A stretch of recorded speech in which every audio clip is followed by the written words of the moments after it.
এইটা আমাদের দেওয়ালে পেরেক তোলার কাজ। স্থানে যদি পেরেককে এইভাবে তুলতে হয়, পেরেক ওটাকে তিল বলে, হ্যাঁ, ওটা যদি তুলতে হয় এভাবে এই অংশটাই লাগিয়ে টেনে দিলে উঠে যায়। এটার নাম হচ্ছে কোর হ্যামার। হ্যাঁ, এটার নাম হচ্ছে বলপিন হ্যামার। বলপিন হ্যামারে অংশগুলো অর্থাৎ পার্টসগুলো নামানুষ। এটাকে বলা হয় ফেস, এটাকে বলা হয় এই যে বলের মতো দেখতে এই দিকটা পিন বলা হয়, এটা চিক বলা হয়। এই দুটো গ্রুপ, এইটা আই হোল, এটা হ্যান্ডেল। এবার এইটা দেখো এই স্ক্রুড্রাইভারে এইটা দেখবে যে চেক করছি একটা ভিডিও দেখেছি মানে হিলালে ইয়াটা ফটোটা হিলে না ওরে চেক করতে দিলে ঠিক আছে, ওইটা দেখতে দিলে এইটা আমাদের স্ক্রুড্রাইভারটা দেখো দুটো না হিলছে না হালকা লাস্টের সময় বোঝা যায় হিললে হবে। খুলে যাবে। এটা অন্য, এটা অন্য।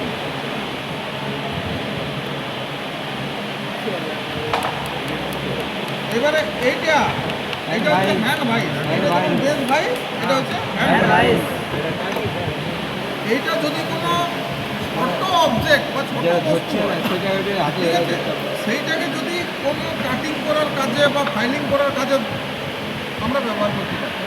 যেমন মনে করো কোনো একটা জিনিসকে একটু কমাতে হবে, থিকনেসটা বা লেন্থটা একটু কমাতে হবে, বা হাত দিতে হবে, তো হাতে ধরে রাখতে পারছো না, গরম লাগছে, গ্রাইন্ডিং করবে, সেখানেও তুমি এইখানটায় ধরে নিয়ে আর এইভাবে করে রাখতে পারো, সাপোর্ট করো, সহজে ছিটকে যাবে।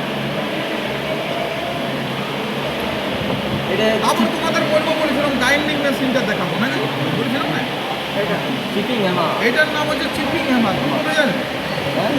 স্যার আমি সার্চ করবো। এটার নাম হচ্ছে চিপিং হ্যামার। চিপিং হ্যামার এটা কি কাজে লাগে বলছি, যখন আমরা ওয়েল্ডিং করি, ওয়েল্ডিং করলে এই আমাদের বায়ুমণ্ডলে বিদ্যমান যে বাতাস, তাতে অক্সিজেন গ্যাস উপস্থিত থাকে 20.60%, অর্থাৎ প্রায় 21% কাছাকাছি। তো সেই অক্সিজেন গ্যাসটা যদি ওয়েল্ডিং করার সময় ইলেকট্রোডের কোটের অংশটা, যেটাতে আমরা মেটালটাকে জয়েন করছি, সেইটা এবং ওয়ার্কপিসের অংশটার মাঝখানে যদি অক্সিজেন গ্যাস ঢুকে যায়, তাহলে কী হয়, আমাদের ওয়েল্ডিংটা খারাপ হয়। এবং উপরে যে ওয়েল্ডিং করার পর উপরে কিছু ইমপিউরিটিস থাকে, মানে বাতাসের মধ্যে বিভিন্ন রকম ডাস্ট পার্টিকেল, ধূলিকণা, ওগুলো বসে যায় ওয়েল্ডিং করার কারণে। তখন এইটা এভাবে ঢুকে ঢুকে ঢোকা মেলে এইভাবে স্ল্যাগটা ছাড়িয়ে দিলে আমাদের ভালো ওয়েল্ডিং জয়েন্ট সারফেসটা পায়, এবং তারপর তাকে ওয়াইড ব্রাশ দিয়ে ঘুষতে হয়। আমি তোমাদের পরের দিন ক্লাসে ওয়াইড ব্রাশটাও দেখাবো কেমন হয়। এটা চিপিং হ্যামার, হ্যাঁ, এইভাবে চিপিং করে স্ল্যাগটাকে, এইটার নাম প্রায় স্কোয়ার। এই দুটো অংশ নিয়ে গঠিত। এইটা হচ্ছে আমাদের স্টক আর এইটা হচ্ছে প্লেট। এটা স্টক, এটা প্লেট। এটা হচ্ছে পিনসার প্লায়ার, মানে কোনো সংকীর্ণ জায়গায় থেকে যদি পিনকে বা স্ক্রুকে আমরা যদি বাইর করতে চাই, সংকীর্ণ জায়গায় এইভাবে টেনে বাইর করতে পারি। পিন বা স্ক্রু, এটা মেলাট হ্যামার। এটা দেখবে কোটে এরকম করে ওটা পাতলা চাদর দিলে ডিসিশন যখন যদ্রব এ হয় নিয়ে নেয়, তখন এরকম একটা দেখতে ভাবে থাকে। তো এইটা আমাদের সফট মেটাল অর্থাৎ নরম ধাতুকে সোজা করার জন্য ব্যবহার করা হয়। কারণ নরম ধাতুকে যদি এগুলো চালিয়ে দাও, বলপিন হ্যামার বা স্লেজ হ্যামার, তাহলে কী হবে, ওটা শেপটা আরও বিগড়ে যাবে।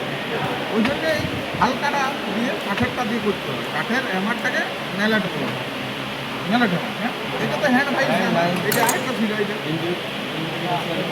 এই দুটো একই বলে দেখো,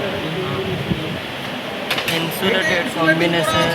আর এইটা অনেক কিছু কাজ করতে পারে, মানে যেমন তারকে কাটা, তার ঝুলা, নাট বোল্ট টাইট বা লুজ করা, তার অনেকগুলো কাজের সমন্বয় অর্থাৎ কম্বিনেশন। ওই জন্য একে ইনসুলেটেড কম্বিনেশন প্লায়ার বলে। এই দুটো একই বলে। এইটা কি ড্রিলের একটা পার্ট, ড্রিল চাক। ড্রিল চাক, ওই যে চাকটা দেখো ওখানে লাগানো, ড্রিল চাক। আর এবারে এই যে ড্রিল বিটে এইখানে ঢোকা 3টে জয়ের মাঝে, ওই জন্য দেখাতে নিয়ে এসে এই 3টে জয়ের মাঝে বিটটা ঢোকাতে হয়, নাহলে বিটটা ভেঙে যাবে। কি হবে? বিটটা ভাঙবে 3টে জয়ের মাঝে যদি না ঢোকায়। ঢুকানোর পর এটাকে এইভাবে টাইট দিয়ে দিতে হবে, এইভাবে টাইট দিয়ে দিতে হবে। তারপর আবার ভালো করে টাইট দেওয়ার জন্য এই ছিদ্রগুলোতে চাকটি ঢুকিয়ে রিল টাইট দিতে হয়, ঠিক আছে? রিল চাকটি, তাই তো? এইটা ইউনিভার্সাল মার্কিং ব্লক বা স্ক্রাইবিং ব্লক বলেছিল, হয় ইউনিভার্সাল মার্কিং ব্লক বলতে পারো বা স্ক্রাইবিং ব্লক বলতে পারো, ঠিক আছে? এবারে এই দুটো এটার কাজ হচ্ছে লেদ মেশিনে যখন এমএস রাউন্ড অর্থাৎ মাইল স্টিল রাউন্ড যখন সেন্টার করতে হয়, তখন এইটার যে স্ক্রাইবারটা থাকে, এই যে স্ক্রাইবার, এটাকে বলা হয় স্ক্রাইবার, SCRIBER, স্ক্রাইবার। এটা কি? এটা মার্কিং টুল। এইটা আমাদের এইভাবে বসিয়ে মেটাল সারফেসের উপর দেখতে হবে কোথায় উঁচু আছে আর কোথায় নিচু আছে। যখনই দেখব যে আমার এইখানে গ্যাপ হয়ে গেছে, মানে নিচু আছে, তখন তাকে কি করবো? হালকা লুজ করে দেবো, তাহলে উপর দিকে ঢুকবো। আর যেখানে দেখবো টাচ করে যাচ্ছে, তখন তাকে কষে দেবো, টাইট দিয়ে দেবো, তখন ও নিচে নামিয়ে দেবো, ঠিক আছে? এটা ওই কাজে লাগানো। লেটার পয়েন্ট নাম্বার লেটারটা এইটা দেখো, আমরা এই ওয়ার্ক পিসের উপর যখন জব বানাবো, এই যে করেছে দেখো, তখন এই যে লেখাটা দেখতে পাচ্ছ, হ্যাঁ, তখন এই লেটারগুলো দেওয়ার সময় আলফাবেটগুলো দিতে হয়, দেখো JH লিখেছি, হ্যাঁ, তখন রোল নাম্বার দিয়েছি, তখন JH বলতে পাবে, এইটি পাবে লেটারে, আর নাম্বার রোল নাম্বারগুলো করে পাবে এই নাম্বারে। তখন এই লেটার পাঞ্চ আর নাম্বার পাঞ্চগুলো এটা উল্টো দিক থেকে করে আসবে।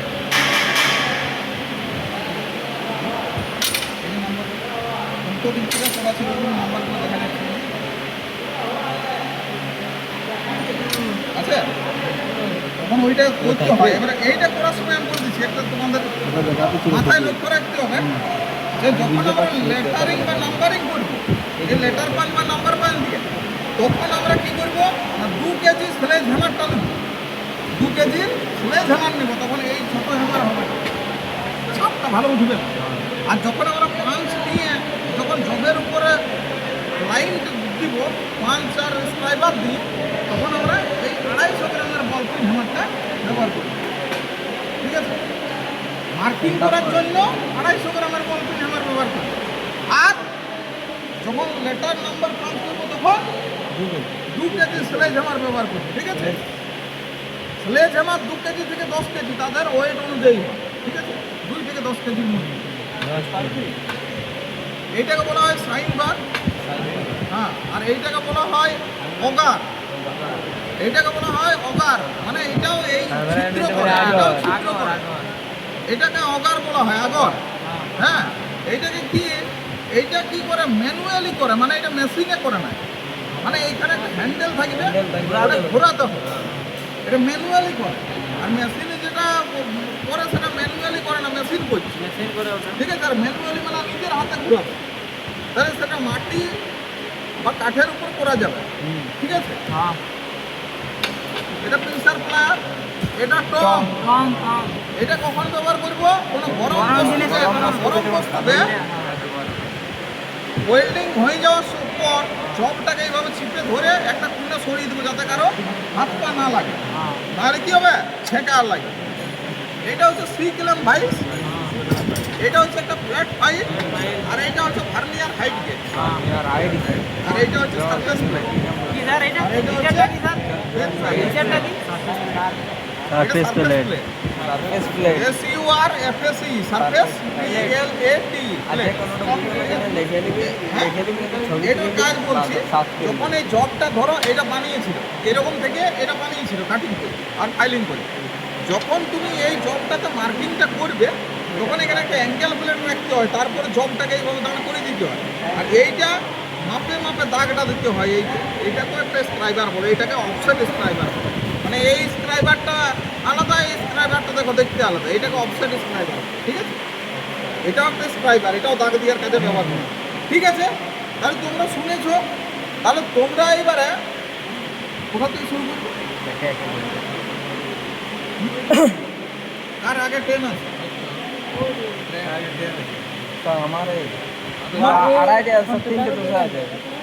যার আগে ট্রেন আছে সে আগে এসো।